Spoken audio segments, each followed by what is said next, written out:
Supreme court में यह भी कहा गया है कि अवाम को मुंतखब नुमाइंदों से दूर नहीं रखा जा सकता। गैर आइनी तौर पर असम्बली तहलील करना गद्दारी के जुमरे में आता है। जस्टिस मजहर आलम मियां खेल ने अदम एतमाद केस में यह कहा था कि संगीन गद्दारी का रास्ता पार्लियामेंट बंद करे। सुप्रीम कोर्ट में यह भी कहा गया है कि सिर्फ अवाम के मुफाद में आइनी इदारे अहम फैसले कर सकते हैं। उम्मीद करते हैं कि तमाम आइनी इदारे मुस्तकबिल में समझदारी का मुजाहरा करेंगे और अगर कोई अवामी ओहदे पर बैठ कर बेबस है तो वो अमली तौर पर नहीं, महज दफ्तर में बैठ कर अवाम की नुमाइंदगी कर रहा है। इस हुक्मनामे में तहरीक अदम एतमाद का भी जिक्र आया। इसमें कहा गया कि तहरीक अदम एतमाद के बाद मुल्क में सियासी बहरान पैदा हुआ। सुप्रीम कोर्ट ने सियासी मामले पर खुद नोटिस लिया। सदर मुमलिकत ने तहरीक अदम एतमाद के बाद कौमी असम्बली तहलील की, जो कि गैर आइनी अमल था। तहरीक अदम एतमाद के बाद सदर वज़ीर आज़म की हिदायत पर असम्बली तहलील नहीं कर सकते। अब्दुल क़य्यूम सिद्दीकी नुमाइंदा ख़ुसूसी जियो न्यूज़ हमारे साथ मौजूद हैं, उनसे बात करेंगे। अब्दुल क़य्यूम सिद्दीकी, इस वक्त हुक्मनामा लिखवाया जा रहा है, क्या डिटेल है मजीद इसकी? जी, अब अटॉर्नी जनरल ऑफ पाकिस्तान ने सदर की तरफ से जो दस्तावेज, जो खत थे, वो अदालत को पढ़कर सुनाए, जिसके अंदर ये कहा गया था कि वो 8 फरवरी को इंतखाबात की तारीख जो है वो कानून के जो इलेक्शन एक्ट है 57 उसके तहत मुत्तफिक हैं इसके ऊपर। उसके बाद चीफ जस्टिस पाकिस्तान जो हैं उन्होंने वकला से पूछा कि क्या किसी को कोई एतराज़ तो नहीं है, तो उनमें से वकला ने कहा कि उन्हें इस पर किसी को भी कोई एतराज़ नहीं है। उसके बाद चारों सूबों के एडवोकेट जनरल जो हैं उनको भी आज अटेंडेंस बुलाई गई थी और चारों सूबों के एडवोकेट जनरल जो हैं उनसे भी अदालत ने पूछा कि क्या 8 फरवरी को इंतखाबात के हवाले से जो इत्तफाक राय है उस पर सूबों को कोई एतराज़ तो नहीं है। तो चारों सूबों के एडवोकेट जनरल जो हैं और इस्लामाबाद के एडवोकेट जनरल, उन्होंने अदालत से कहा कि उन्हें कोई इस पर इख्तलाफ नहीं है। जिसके बाद सुप्रीम कोर्ट ऑफ पाकिस्तान ने अपना हुक्म जो है वो लिखवाना शुरू किया और अभी हुक्म जो है वो लिखवाया जा रहा है। और अब तक जो चीफ जस्टिस पाकिस्तान जस्टिस काजी फाइज़ ने अपना अदालती हुक्म लिखवाया है उसमें उन्होंने कहा कि सैयद जफर जो अली जफर हैं उन्होंने ये निशानदेही की थी कि सदर ने 13 सितंबर को ख़त लिखा और फिर उस खत के हवाले से इलेक्शन कमीशन से पूछा गया कि क्या उनको ये खत मौसूल हुआ, तो इलेक्शन कमीशन ने कहा कि उनको ये खत मौसूल हुआ। ताहम इलेक्शन कमीशन ने सदर के इस खत का कोई जवाब नहीं दिया है। चीफ जस्टिस ने अपने खत के अंदर ये लिखा है कि सदर के खत पर ECP के मौक़िफ़ ने अदालत को जो है वो एक ऑकवर्ड पोजीशन जो है वो उसके अंदर धकेल दिया कि ना तो कोई कानून और आइन, क्योंकि आइन और कानून के सदर ने अपने खत के अंदर ये लिखा था कि मुख्तलिफ मुकदमात जो हैं वो अदालतों के अंदर ज़ेर समात हैं, इलेक्शन कमीशन जो है वो इस हवाले से सुप्रीम कोर्ट से रुजू करे। तो इस पर अदालत ये लिखती है कि इलेक्शन कमीशन और सदर के दरमियान जो कॉरेस्पॉन्डेंस हुई उसकी वजह से सुप्रीम कोर्ट ऑफ पाकिस्तान जिसको का कोई इख्तियार नहीं है कि वो किसी भी हवाले से इंतखाबात की तारीख जो है वो उसका ऐलान करे, इस मामले ने अदालत को एक ऑकवर्ड पोजीशन के अंदर धकेला। अदालत ने अपने फैसले में लिखा है कि अदालत जो है वो पाकिस्तान के आइन सबसे बड़े आइनी ओहदे यानी सदर का जो है वो एक इंतहाई एहतराम करती है और वो एक आला तरीन आइनी ओहदा है। सदर मुमलिकत को जो है वो ये इख्तियार भी हासिल है कि अगर वो अदालत से कोई रहनुमाई चाहते थे तो वो आइन के आर्टिकल 186 के तहत अदालत को रेफरेंस रहनुमाई के लिए अदालत की राय इस पर मांग सकते थे। अदालत ने अपने हुक्म में लिखा है कि इसके बावजूद जो है वो सदर ने कोई रेफरेंस जो है वो नहीं भिजवाया।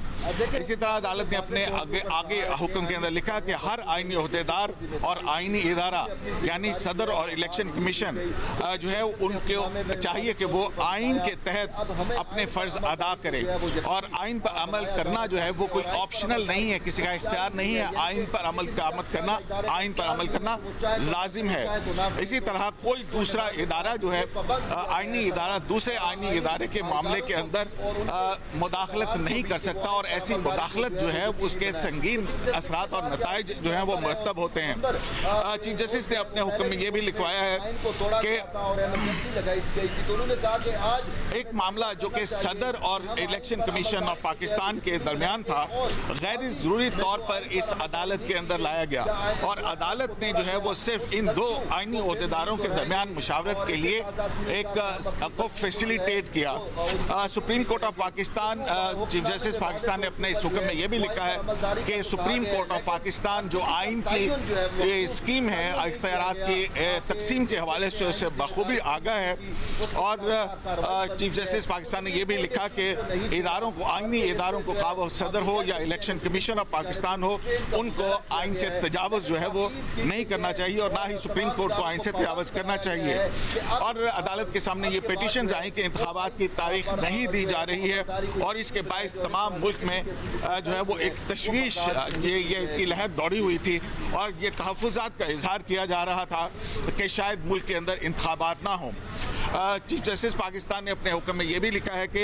ऐसा सोचना ये आइन की स्कीम के ही बरखिलाफ है और ये हकीकत है कि सुप्रीम कोर्ट को इस मामले के ऊपर कोई आइन और कानून के तहत इख्तियार समाअत नहीं है और जिसके पास इख्तियार समाअत है उनको ये इख्तियार इस्तेमाल करना चाहिए। अदालत ने जो है वो सिर्फ सदर मुमलिकत और इलेक्शन कमीशन ऑफ पाकिस्तान को सहूलत फराहम की है ताकि वो अपने आइनी डोमेन के अंदर रहते हुए आइनी अमल के मुताबिक आइन पर अमल दरामद करें। Justice chief justice Pakistan justice Qazi Isa ने अपने इस फैसले में यह भी लिखा है कि जितना बड़ा आइनी ओहदा होता है या इदारा आइनी इदारा है उस पर उतनी ही बड़ी और भारी जिम्मेदारी होती है। आइन और कानून की पाबंदी हर शहरी और शख्स पर जो है वो आर्टिकल 5 के तहत लाजिम है। ताहम जो ओहदेदार हैं, जो आइनी ओहदेदार हैं, वो आइन में दिए गए हल्फ के मुताबिक अपना हल्फ लेते हैं। और इसके अलावा चीफ जस्टिस पाकिस्तान ने लिखा कि आइन को मुकम्मल हुए अब 50 साल गुजर चुके हैं और अब लोगों के पास या आइनी ओहदेदारों और आइनी इदारों के पास मास वाइज के कोई ऑप्शन नहीं है कि वो, और ना ही कोई उनके पास एक्सक्यूज़ है कि वो आइन से ट्रांसग्रेस करें। पाकिस्तान की चीफ जस्टिस पाकिस्तान ने अपने फैसले में लिखा कि आज से 15 साल पहले 3 नवंबर ही को एक अमल हुआ था जिसमें आइन से तजावज़ किया गया, आइन से ट्रांसग्रेस किया गया और आइन से ट्रांसग्रेस करना आइन की संगीन खिलाफ वर्जी होती है और इसके असरात जो है वो ना सिर्फ माशरे बल्कि लोगों और मुल्क पर मुरतब होते हैं। चीफ जस्टिस पाकिस्तान ने अपने इस हुक्म में ये भी लिखा है कि अब वक्त आ गया है कि ना सिर्फ आइन पर अमल करें बल्कि पाकिस्तान कि ये जो चेकर्ड हिस्ट्री है जिसके अंदर जो है मुख्तलिफ अदवार के अंदर आइन की खिलाफ वर्जी की जाती रही, उसके ना सिर्फ पाकिस्तान के अवाम पर बल्कि पाकिस्तान के जोग्राफिए के ऊपर उसके असरात मुरतब हुए। अदालती हुक्म में ये भी कहा गया है कि अब ये वक्त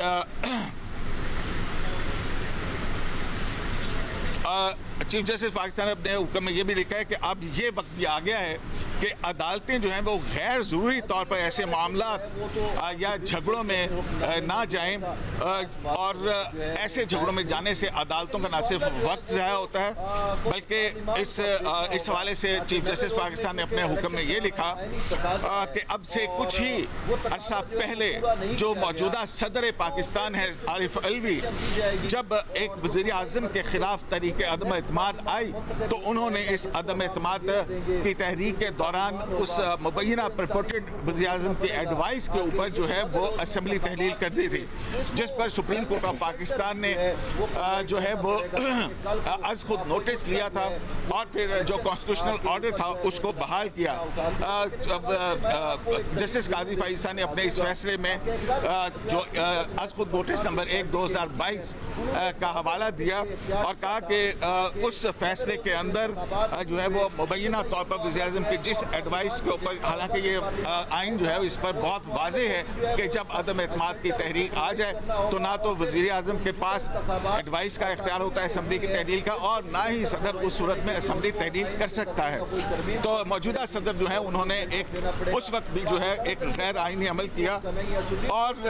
जो है वो असम्बली तहलील की। अदालत ने अपने फैसले में ये भी लिखा है कि जब वो 5 रुकनी बेंच का फैसला आया तो उस बेंच के फैसले के जो ऑथर जज हैं उनमें एक जज जस्टिस मोहम्मद मज़हर आलम मियाँ खेल जो हैं उन्होंने अपने इस फैसले के अंदर लिखा कि ये जो गैर आइनी अमल हुआ है पार्लियामेंट को चाहिए कि इसके ऊपर आइन का आर्टिकल 6 जो है वो उसको इन्वोक किया जाए। अभी जो है वो इस हवाले से जो हुक्म तहरीर किया जा रहा है उसके अंदर इस फैसले का जो है वो भी हवाला दिया गया है। और अदालत ने अब ये लिखा है कि क्योंकि सदर और वजीर और इलेक्शन कमीशन के जो अरकान हैं उनके दरमियान मुशावरत हुई है और मुशावरत के बाद मुल्क के अंदर आम इंतखाबात की तारीख जो है वो 8 फरवरी को जो है वो तजवीज़ की गई है।